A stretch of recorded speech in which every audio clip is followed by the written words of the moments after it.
Hello again, welcome back to the Fire Burns Within channel. Time for my latest movie roundup video. I'm gonna talk about the 10 latest films I saw, give a quick review and a rating for each one.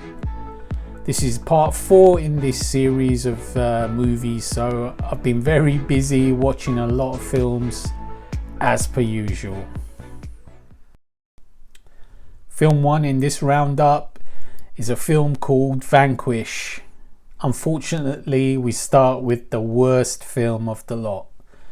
Morgan Freeman takes some free money in this pretty awful film. The other lead actress is Ruby Rose. I've never heard of that actress. She's apparently famous for something or other, but I've never seen her face or heard of her. The story is about a mother called Victoria who is trying to put her dark past as a Russian drug courier behind her. But a retired cop played by Morgan Freeman called Damon forces Victoria to do his bidding by holding her daughter hostage. So basically Damon has her doing his dirty deeds, killing, shooting. It's a film which, basically it's like a popcorn film, but is a horrible film. The film is quite well shot. There's lots of neon colors, there's lots of sort of dark, moody scenes and so on, but the acting is poor. I mean, Morgan Freeman, I don't know. He's supposed to be a top-notch Hollywood actor, one of the best, one of the granddaddies, if you will. But this film is just atrocious. 1 out of 10. Film 2 in this roundup is called Crime Story.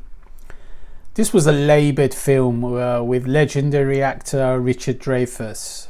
It was okay altogether. It's about an old crook who due to circumstances in his life has to do one last job, but with lots of conflicts and family drama getting in the way as well, and also he's very old and dying, and his family is dying as well, and it's just far too melodramatic for my taste. But the acting is decent. I mean, Richard Dreyfuss, he is a legend, but this film wasn't his finest hour, that's for certain. 5 out of 10. Film 3 is called Dead in the Water. This was a cheap looking made for TV style movie. The acting was very average, of the type where you can tell these actors and actresses are starting out in their careers. Stories sort of being done to death. The actresses were sort of quite hot to look at least, if nothing else. But the film itself was average. The story was, like I said, been done many times before. So just a 3 out of 10 for Dead in the Water. Film 4 is called Snake Eyes. This was a disappointing Hollywood style martial arts flick. Henry Golding, the British actor, he gives a rather weak performance as the lead, in my opinion. The action is very fast and jerky and blurry. Gave me a headache, really. Some nice scenes and a reasonable story about Japanese culture through clans and gangs and so on, but on a very superficial level. It's a popcorn movie, but it was sort of much less interesting than I was hoping. 5 out of 10. The 5th film I saw in this batch turned out to be the best film of the bunch. It's called The Killing of Two Lovers. A very interesting film with a slightly unsatisfying ending. The film is superbly acted by all, especially the lead character, a chap whose name escapes me, but he was very good.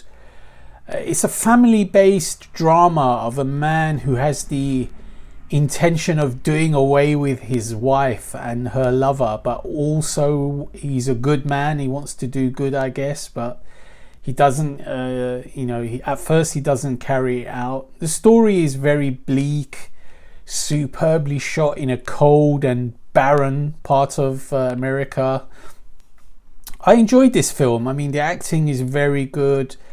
The ending, while not surprising, was a little bit perplexing, but I guess it fitted quite well. I don't want to pick too many holes in this one. I really enjoyed this film. 8 out of 10. Film 6 from this bunch is a film called Beckett. It was an interesting crime thriller with a low budget but well filmed and acted feel to it. Some totally unbelievable scenes though, with the main character surviving stabbings and shootings galore. The story is quite cool. It's been done before. It's like a person who's been he's in a foreign country and he's been targeted by the police. He cannot literally trust anybody. If you go to the police, even the US embassy is got people against him in it. So basically he's living on his wits. I mean, his body takes a battering in the film, but I enjoyed this film. It was an okay film. 7 out of 10. Film 7 in this list is a film called Old by M. Night Shyamalan, the director famous for The Sixth Sense, of course, and many other famous films. It's another wacky film from the mind of M. Night. Some families go to an island where they fall foul of some kind of psychosis where they age a lifetime in a full day. So basically they grow old very quick. Some of the acting is sort of funny. It's not, I don't know if it's all that serious or it ends up being jokey. But the idea of the film is sort of wacky, and this is what keeps you going. I mean, it's sort of horrific at times, but also laughable. It's an okay film overall with a typically strange and wacky concept from this famous director. 6 out of 10 for Old. Film 8 in this bunch is a film called Kate. It's a flashy and bash 'em up female assassin type film who seeks revenge. Movie is set in modern day Japan with all the sort of Japanese traits. Great fight scenes throughout this film. A likable heroine, a lady actress I've never heard of. She acted very well. Some goofy and stupid scenes, mostly involving the young actress playing the Annie character. The usual over the top survival of hails of bullets and knives and car chases. Disbelief has definitely got to be suspended for this one. But this was a fun Saturday night popcorn film. 7 out of 10. Film 9 is called Reminiscence. It's an interesting sci-fi concept film about reliving one's memories through a device. And it's set in the future where cities are mostly covered in water. There's been some kind of climate change, and it's sort of a little bit like Waterworld, but not as bad. Some great CGI shots of a city covered in water. The story is about a detective who falls in love with a mysterious woman whose life unravels as she goes missing after a session with the memory device. The film has some great scenes, and the acting from Hugh Jackman and Thandie Newton is good. The story gets a little hard to follow at times, but I quite enjoyed this film overall, especially for the way it looks. It's got a striking look with some nice effects. 7 out of 10. And finally, the last film in this roundup is called Stillwater. This is a superbly acted drama with long drawn out scenes.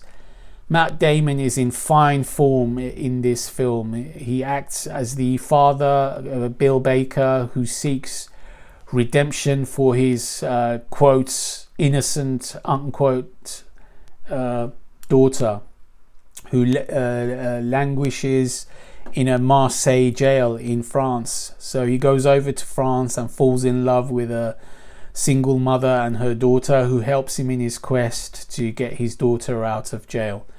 The story moves in and around Marseille, is very well filmed, very well acted. The only drawbacks is the very slow pacing. They could have easily trimmed 20 minutes off this film, 30 minutes, and nothing would have been lost. Still a recommended watch for fans of very good acting. 7.5 out of 10. Thanks for watching this film roundup, and as always, stay tuned for more.